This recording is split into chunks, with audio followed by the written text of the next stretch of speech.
Money FM 89.3. Best of breakfast.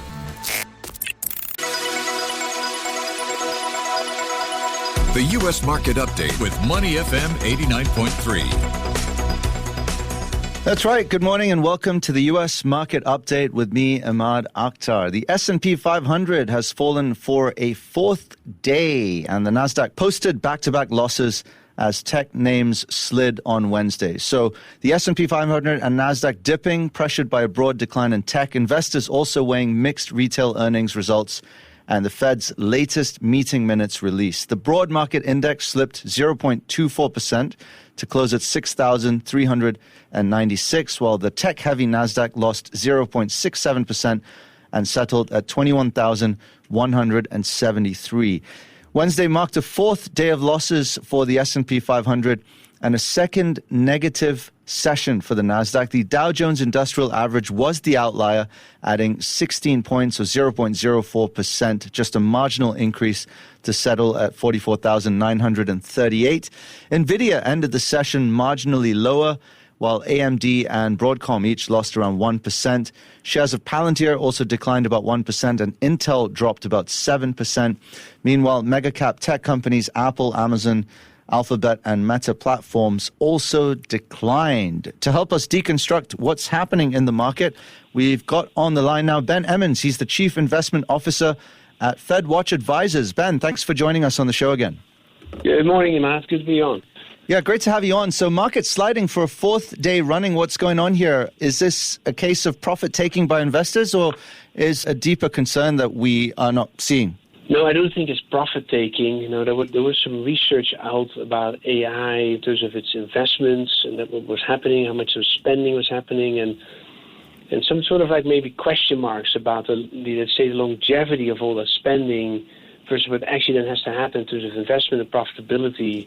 And it just floated around that paper as a paper from MIT, and that apparently got attention and basically triggered the profit-taking as sort of an excuse, I guess, really ahead of what's ahead of us. What's the real event this week is what is going to Jerome Powell actually going to say on Friday.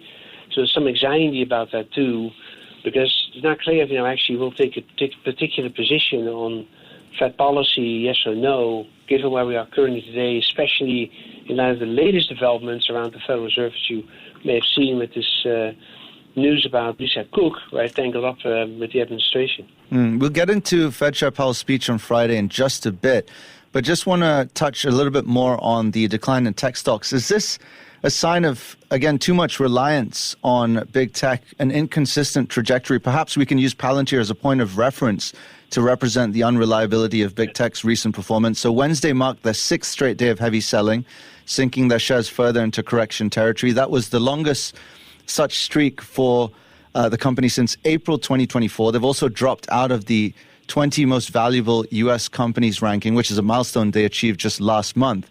Anything to be concerned about on that front for investors? Yeah, that's, I think, where you can really say there's the froth being priced out of that particular stock, because it was at some point the multiple was almost 700 times sales, 700 times earnings, right? Like a really insane multiple that is, I think, just basically triggers the alarm. Like people look at it saying like, well, I'm up that much, and this company suddenly got so overvalued. Just for that reason alone, you're getting this profit taking, even though the company's doing really well. I mean, they're having a very good run at the moment, but it's not the most heaviest weighted stock in the Nasdaq or the S&P. But it drags down others as sort of in the correlation that comes along with that type of selling. If I looked at the positioning, tech positioning itself by levered funds or asset managers wasn't so stretched for that matter, but the overall positioning of the market was definitely very stretched particularly by what they call commodity trading advisors or CTAs. That typically is a group of people that tries to get ahead of anything, and those typically are also involved in this type of selling that you're seeing now. So you cannot be surprised that probably the profit-taking was driven by faster money, so to speak, and this is why you're seeing this. Let's shift gears a little bit and talk about some retail earnings that came to the fore. So we had Target shares dropping about 6% after they reported another decline in sales, also announced a new CEO. Lowe's edged higher after their earnings beat expectations. What kind of an indication or read is this going to give us on consumer sentiment and the housing market? Well, a few things. One, both companies did indicate that tariffs will ultimately be showing up in some of the pricing of their inventory and their goods in the store. So that was, I think, notable news because there's been such an attention to will these companies now truly pass on the tariffs or not, or they're all going to absorb it because they have so much profit margin from the pandemic. So clearly in the case of Target, which has been a sluggish performance for the last few quarters, that just shows up like, okay, they are going to start passing this on at some point. Then, of course, the management change was disappointing, by bringing in an insider.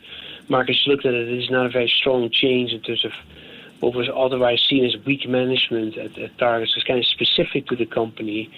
With Lowe's, it was more about they had done a certain particular takeover that was helpful to them, to their bottom line. But they're seeing some signs of rebound in the housing market because we had some decline of interest rates. And you could tell from the housing starts the other day, there was a pretty big reversal higher. So some construction is happening, maybe related to data centers or in certain areas. Home Depot had also some of that showed up in their results. So there's a bit of a sign of like you have a consumer that stays resilient up until these tariffs are being passed on. And all these companies, Lowe's, Home Depot, and Target, have indicated they will pass on some of the tariff costs against just idiosyncratic nature of each one of these companies. I think what's happening with Target is not necessarily general for the entire retail sector at that point, neither is Lowe's. Yeah, and we still have Walmart set to report on Thursday, I guess, so that will give us some further clues about the health of the U.S. economy. Let's move on to the post-mortem, which has been complete from the Fed's July meeting where rates were held steady. Meeting minutes released suggested that the committee was worried about both inflation and the labor market, though the upside risk to inflation outweighed the downside risk to employment. Anything else stand out to you from those minutes? Well, there's a section in there where the Fed staff, which is the economists, they presented on the economy, and they see, actually, this was notable. They were saying that the impact from tariffs on inflation was already less than what they were expected or what they've seen previously in the analysis, and expected it to get even less going forward. So that's interesting because we're also worried about these tariffs impacting ultimately inflation. And this is the Fed staff, right? These are the economists that are helping the Fed governors to make decisions in terms of at least the research as an input. Secondly, they also see the unemployment rate in their estimations rising further from here. And that argument plays into the flank in the FOMC that is for rate cuts based upon the weakness in the labor market. So yes, these minutes were, by the way, before the weak payroll report came out. Nonetheless, there were dissenters in that meeting pointing to weakness in the labor market, probably pointing to the staff research saying that there's weakness developing here that we just have to get ahead of again, otherwise this becomes a bigger problem. So you could tell from the market reaction intraday that when the minute headlines hit, it looked like very hawkish headlines, I would say, but then people started digesting it. They actually saw a little bit of a rebound in the equity market from the intraday lows. So it does tell you that this Fed probably is more leaning out towards the labor market making a decision than inflation at this point, even though with some strong inflation data last week.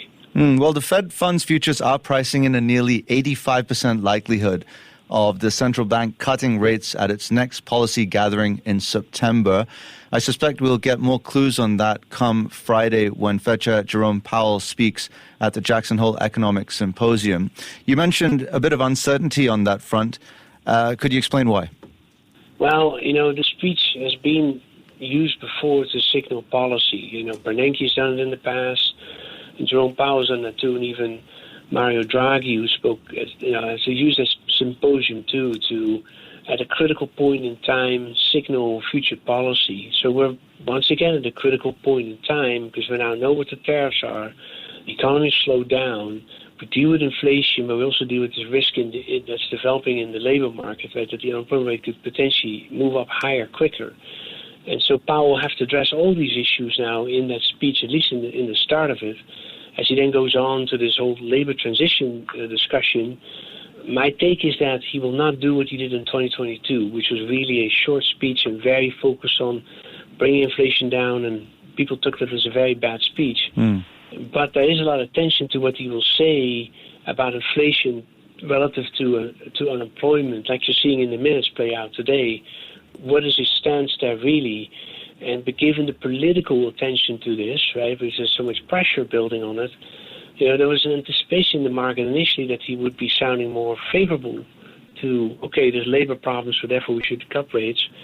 And maybe now there's a little bit of trepidation like that. He may not say that. He may disappoint. And that's kind of the guessing game at this moment. But you see just basically the market in a very choppy range, sort of a little weakish coming into that speech.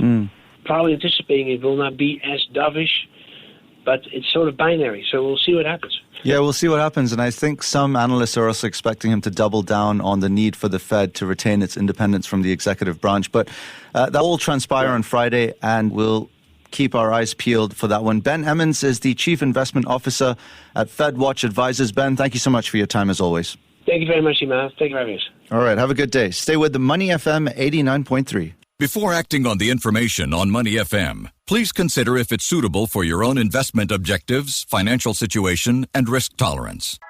To listen to more great interviews, download our podcasts at audio.sg or download the audio app. That's AWEDIO, audio at the App Store and Google Play.